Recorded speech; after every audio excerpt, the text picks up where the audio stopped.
Hello, I'm Julian Whittle from Cumbria Chamber of Commerce, and I'm here with Kate Willard, Head of Corporate Projects at Stobart Group, to talk about Carlisle Lake District Airport. Kate, the waiting is almost over. The last scheduled passenger flight from Carlisle, I think, was 1993. Are you on target for services to begin on June the 4th? We absolutely are, and you're quite right, Julian. It's been a ridiculously long time to get the airport up and running. But it's great to have the opportunity to sort of share a little bit of that journey, in so much as it's all been beyond our control. So initially we had some real challenges with planning, then looking at the runway. It was going to be phenomenally expensive. The Cumbria LEP kindly gave us an award, then promptly couldn't actually pay it to us with regard to European state aid. So we then had to wait for a state aid block exemption. If you know anything about state aid, Julian, you're a lucky man. It's a dark art, and I try and avoid it at all costs. The block exemption was finally published last July, which enabled us then to start the work. So there have been lots of things. What I think that's meant out there is that people have that kind of slight scepticism that there's been in the county about will the airport open or won't it open. We are going to open, and the great thing is that we are, to answer your question specifically, absolutely on time. I have weekly team meetings with all the guys on a Friday morning, and the construction schedule, the operational schedules, the licensing schedules, all of the sorts of work streams that you would expect us to be underway with. Nothing has slipped a day since we first started, and that feels good to me. There is an amazing team working on this project. The guys up there constructing the runway and the terminal in particular, who I don't think put down at all during the recent onslaught of snow, so well done to them on that one. But yeah, we're on time and ready to open on the 4th of June. Are you in a position to name the airline yet? Nearly. It's tantalisingly tempting for me to say something about that, but I can't today. Right. What I would say is to kind of keep in touch with us. We've got a website up and about, which if you sign up to that website, what it means is that as soon as we announce the carrier, you'll be alerted to it and be able to buy a ticket straight away. Yeah, I've done that. So waiting with bated breath on that one. So when will people be able to book flights? In the next... let's say that I'm hoping it'll be within the next days rather than weeks. Right. Well, we are close then. We are very close. And is the plan still to provide twice daily flights to London Southend, morning and evening, with return trips to Belfast and Dublin in between? Yeah, roughly speaking, it is. That's approximately what the schedule looks like. There are some tweaks around seasonality. There are potentially some tweaks around the weekend. And in particular, colleagues have been working really hard on that Dublin route to, where possible, try and link that up with some of the transatlantic services. Yeah. So we're trying to take a very common sense approach to the scheduling to make sure it works for our customers. And what about fares? I mean, will flights to London be competitive with the train? Very competitive indeed.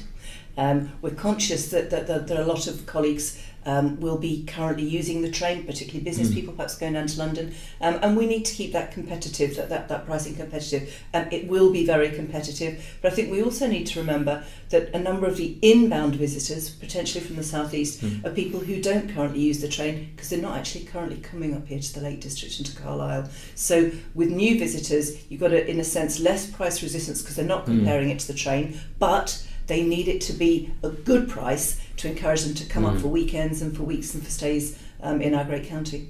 And competitive in terms of fares, but what about competitive in terms of timings? How quickly will people be able to clear check-in and security at Carlisle Airport?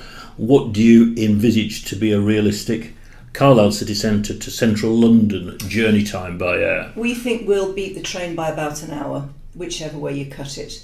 And in terms of check-in time, that's very interesting. You'll be able to turn up. You'll be able to turn up at the airport. You'll be able to park your car for free.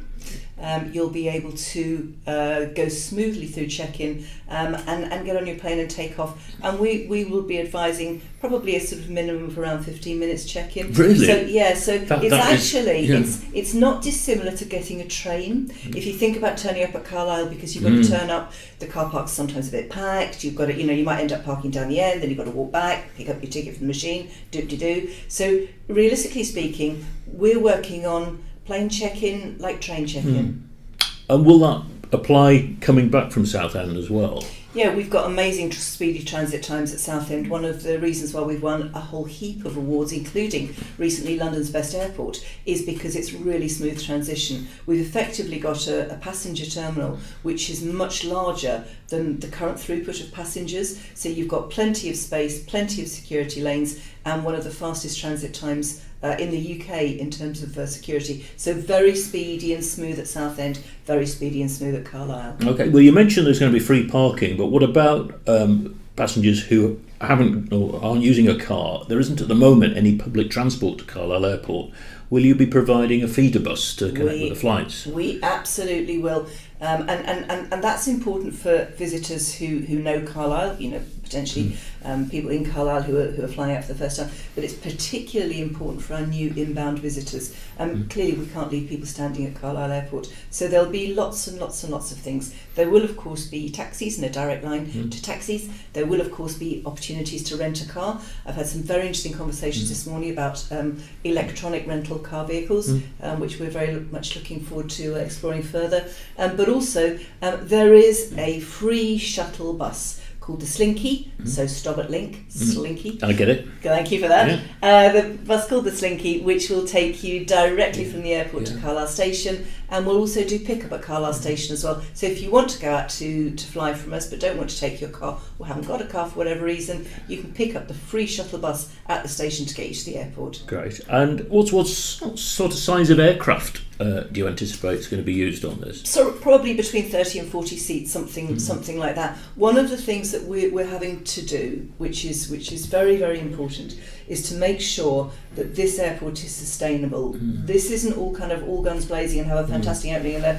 a great first year and then it all goes hideously wrong because we haven't thought this through. So one of the key success factors here is getting the right planes, the right routes, the right frequency, the right pricing, getting all of that stuff together, and obviously, as Stobart would in every instance, getting that customer experience to be fantastic as well.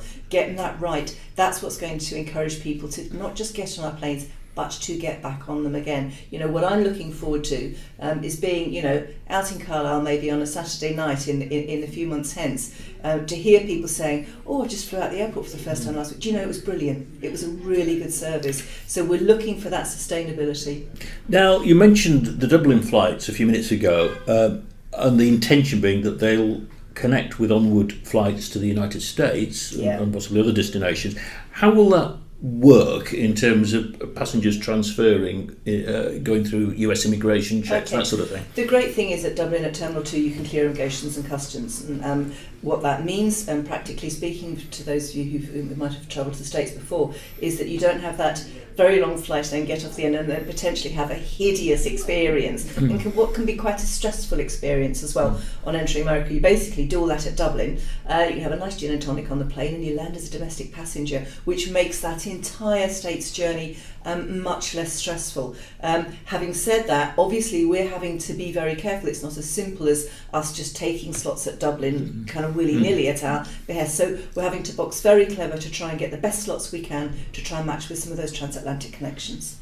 Now, you've received funding from the government's Regional Air Connectivity Fund, that's seed called Funding for New Services, and also a £4.75 million grant through Cumbria Local Enterprise Partnership. What have you used that money for? Okay, so there's two things there. The first one is the route development funding has been offered to us, but just for clarity, that's not offered to Stobart, that's offered to the airline. Right. So that's effectively an airline subsidy, and the airline will continue discussions with the DFT. Effectively, it's just trying to sort of de-risk early routes. So that's continuing discussions with the DFT. In terms of the LEP funding, I am delighted to be able to say that the LEP, because it's taken so long for us to start this work, the LEP have actually increased their grant offer to us to 4.95 rather than 7.5, which is great. We're hugely grateful for that, and that cash has absolutely been invested in the runway and the terminal. It's all about that airside infrastructure, which was critical to us being able to open the airport. I was going to say, would you have been able to start flights without that assistance? It wouldn't happen. It absolutely wouldn't. it's very, very difficult to make regional airports stack up. It was a very difficult investment decision for our board. The board absolutely needed the public sector to sort of share some of that initial burden.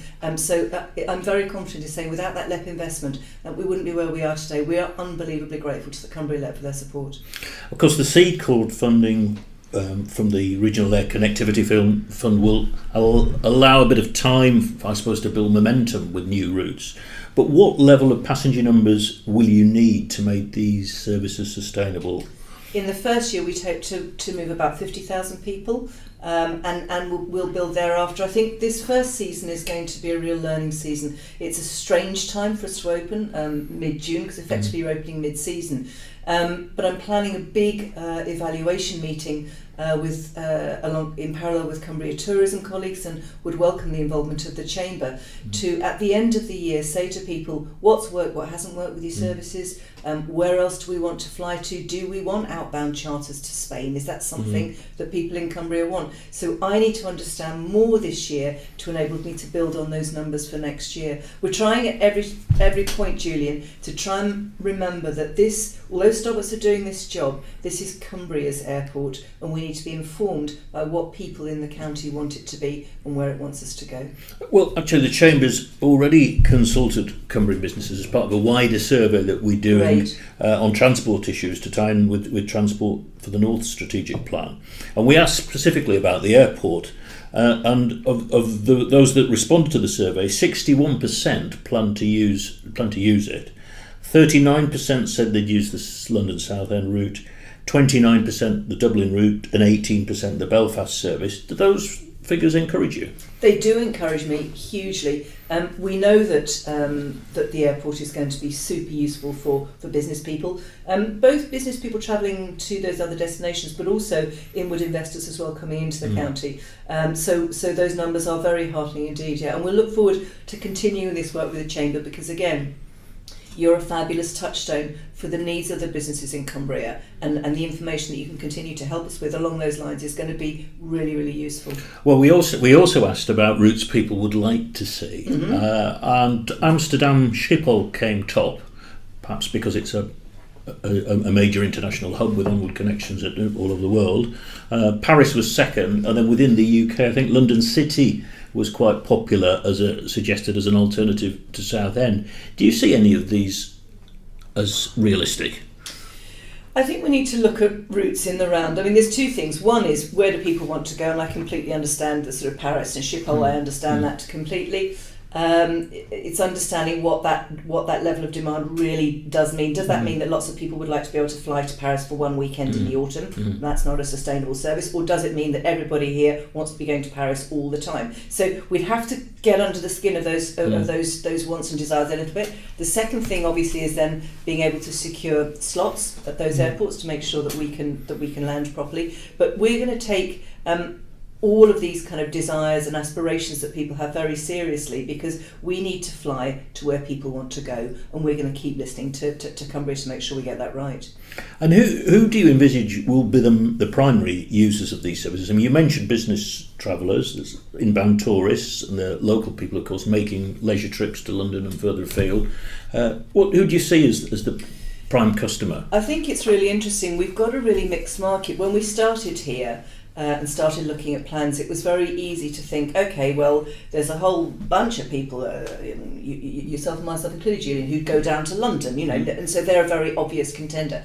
They're a very obviously a great market for new inbound tourists. A number of people sort of high net worth, or high sort of spend capabilities in the southeast who aren't currently coming up, who might fly up. So those are the obvious choices. But there are lots of other pockets of market which we've been uncovering as we've gone along. So a really interesting one for me was talking to some hotels, and I must have spoken to 100 hotels over these last months. A lot of hotels have wedding offers because obviously a lot of people want to come up to get married in the Lake District. But that's quite expensive, because if you live in the southeast and you have to come up and see the hotel, and then you have to bring your parents up, and then you want to bring your mates up, At the moment, that's quite a lengthy process. With the airport, people will be able to pop up and see a hotel on a Saturday afternoon, for example. So I think it's going to be really interesting to see what the airport does to create new markets and new travellers. In that instance, it has the potential, I think, really to help grow the weddings market. But there are also, if we look at Sellafield, for example, there are a huge number of people who we are aware of, who weekly commute from the southeast and interestingly quite a lot from South Essex. Now that's between a 6 and 8 hour drive to come up on maybe a Sunday night or in the night on the Sunday and to get back down on the Friday. Well, you know what? If colleagues from Sellafield want to fill a plane on a Monday morning coming back up for a Sunday night, I'm going to put a bus on them to take them around to Sellafield. It's all about making it work for the people who want to use it. So, where people are aware of markets, like I said, both of my listening ears are sort of turned full on at the moment. We're really interested in understanding more about the market as we go on to make sure that we get, people on those planes, because getting people on the planes is what's going to keep this great airport open. Now, you've just announced the appointment of John Granger of Britain's Energy Coast Business Cluster as chairman of the airport's consultative committee. Can you explain what that role is? Yes, certainly. So every airport has an airport consultative committee, a bit of a mouthful, isn't it? So let's call it the ACC. And the ACC is really there to make sure that people who are interested in the airport, that might be people who've invested in it, it might be our local communities, it might be county councillors, it might be businesses, it might be the chamber, it might be the university, have the opportunity to meet with the airport to discuss matters of common concern. Sometimes ACCs look at things, like the larger airports, agendas might be to do with looking at issues around noise, around surface access, around parking, things like that. But ACCs have also got an opportunity to look at the sort of real upside here, to look at routes and how that's working, to look at employment. We've just started recruiting at the airport, and I saw on an email just a short while ago, just before I came in here, that the first batch of applications have come in. So over 200 people are applying for jobs at the airport. Brilliant stimulus there. And we're so looking forward to welcoming a whole bunch of new people working at Stobart to help us get this airport off the ground. So the ACC's got a really important job. And on a personal note, I couldn't be more happy that it's John Granger. John Granger has been a friend of mine as long as I've been in the county, a very good friend. He is hugely respected across the county, which I think is important, by business people and by non-business people alike. So we were incredibly lucky that John said yes, and he is a perfect choice for this role. So we're super looking forward to that first meeting with John. And finally, Kate, this podcast is going to go live on International Women's Day. Why do you think we don't see more women in senior positions in industry? And what advice would you give to women contemplating a career in business? Oh, that's a huge question to end with, Julia. That's wildly unfair. Yes. Okay, well, there's lots of reasons why we don't see women in prominent positions. Lots of reasons, and not all of them very, very positive. There are huge sort of gender biases which discriminate against women in employment situations. There are company and work cultures which discriminate against women in the workplace. And I genuinely believe there is a huge level of injustice and inappropriate behaviour. And by that I'm not necessarily referring to the kind of Weinstein scandal and those kinds of things. But generally, I'm a confident, articulate woman. It don't worry me. But like generally, I look at young women coming into business, and they can have a very, very hard time. So I think it's incumbent upon all of us to make sure that working cultures and working environments are safe and secure and welcoming for women, and that women are encouraged to develop and to grow, that women who often have caring responsibilities, and that's not just to do with going off to have children, but often have other caring responsibilities in the family, are supported to continue to develop their careers, even if it happens in a kind of staggered way through their working career. So I think it is hugely incumbent upon them. What's interesting is that I'm often asked about this question on International Women's Day and stuff like that, but I don't often hear blokes asking other blokes about it. So my little note of caution to you, Julian. In fact, somebody, one of the guys from CN Group, asked me the other day to give him a quote about the gender pay gap. And you know, my response is, you know, does one of the guys want to pick up this baton for a bit? It's fantastic to have the opportunity as a woman to speak about these matters, and as you can probably tell, I feel very passionately about it, and you know, I'll happily talk at anything about women and their progression and their rights in the workplace and their rights to excel and be the beautiful and genius people that they are. But equally, let's have a bit of guy-on-guy discussion about this as well, because if we accept the fact that lots of big corporates and organisations and companies are still run by blokes, until they actually come to a common understanding of what is right and appropriate, we're all still a bit knackered, really. Okay, thanks very much, Kate. Thank you very much indeed.